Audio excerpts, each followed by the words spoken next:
प्रखर आंबेडकरी विचाराने प्रेरित नवतरुणाईच देशाला खरी दिशा देऊ शकेल। नमस्कार, मी शामराव कावळे आणि आपण पाहत आहात महाराष्ट्र जीवन न्यूज। मित्रहो, आपण मागील काही दिवसापासून दिल्ली येथील जंतर मंतरवर देशातील तमाम राज्यातील अनेक विद्यार्थी आपल्या न्याय्य हक्काच्या मागण्यासाठी आंदोलन करीत होते। तेव्हा अशा असताना हे आंदोलन कसे उभे राहिले, का उभे राहिले, याच्याशी फारसे खोलात न जाता मी आपणा सर्वांचे एका बाबीकडे लक्ष वेधू इच्छितो। ती बाब अशी की या विद्यार्थ्याचा म्होरक्या अभिजित दिपके जेव्हा बाहेर देशातून या देशात आला असताना त्यांनी संविधानाचे पुस्तक हातात घेऊन डॉक्टर बाबासाहेब आंबेडकरांचे नारे दिले होते।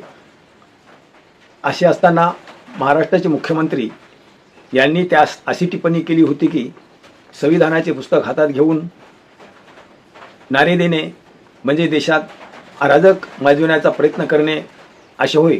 तेव्हा मला असे म्हणावयाचे आहे की देशातील नागरिक लोकशाही मार्गाने आणि शांततेत आपल्या न्याय्य हक्काची सरकार दरबारी मागणी करीत असताना सरकारने त्यांना सामोरे न जाता त्यांच्या प्रश्नाकडे डोळे झाक करून निघालेले मोर्चे आंदोलन दडपून टाकण्यासाठी त्यांच्यावर वाटेल तसे अन्याय अत्याचार करणे, बेछूट गोळीबार करणे, अश्रुधूर सोडणे, इतकेच काय तर महिला व मुलीला वाटेल त्या प्रकारे मारहाण करणे हे सरकारकडून झालेले कृत्य अराजक नव्हे काय?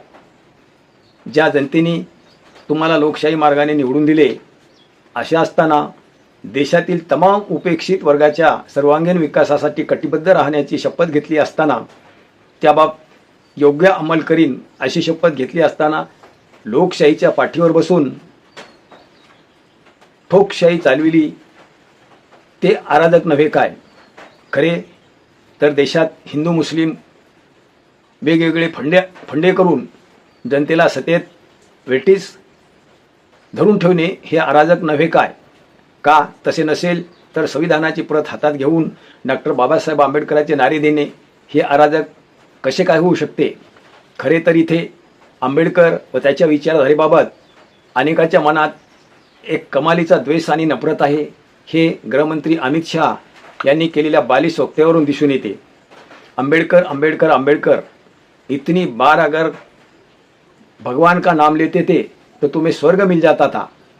बरं, विचार करा मित्र हो, ज्या जंतर मंतरवर अनेक राज्यातील वेगवेगळ्या जातीतील मुले जमली, अनेक धर्मातील मुले जमली होती, त्यांनी त्या ठिकाणी स्वर्गातील कोणत्याही देवाचा धावा केला नाही, तर संविधान हातात घेऊन बाबासाहेबांचे नारे लावत होते। कारण का तर त्याच्यावरच त्याची निष्ठा होती, तेच त्याचा प्रेरणास्त्रोत होता। त्यावर त्यांची निष्ठा असून आम्हाला याच मार्गाने न्याय मिळू शकेल याचा त्यांना आत्मविश्वास होता। आणि म्हणून जय भीम आणि संविधान हे दडपशाहीच्या विरोधातील एक अस्त्र आहे आणि तेच आम्हाला अन्यायाच्या अत्याचाराच्या विरोधात उभं टाकण्याचे बळ देते। आणि या आंदोलनात जी मुलं उभी टाकली होती त्यांना या संविधान आणि डॉक्टर बाबासाहेबांच्या कार्याबद्दल नितांत खात्री होती। कारण डॉक्टर बाबासाहेबांनी शिका, संघटित व्हा आणि संघर्ष करा हा नारा दिला होता। त्या नाऱ्याची कास धरून तमाम जाती धर्मातील मुलांनी त्यांची कास धरून या ठिकाणी जे आंदोलन केले ते योग्य दिशेला गेले आणि खऱ्या अर्थाने या विचारास प्रेरित झालेले विद्यार्थीच या देशाला योग्य न्याय आणि दिशा देऊ शकतील यात शंका नाही। जय भीम।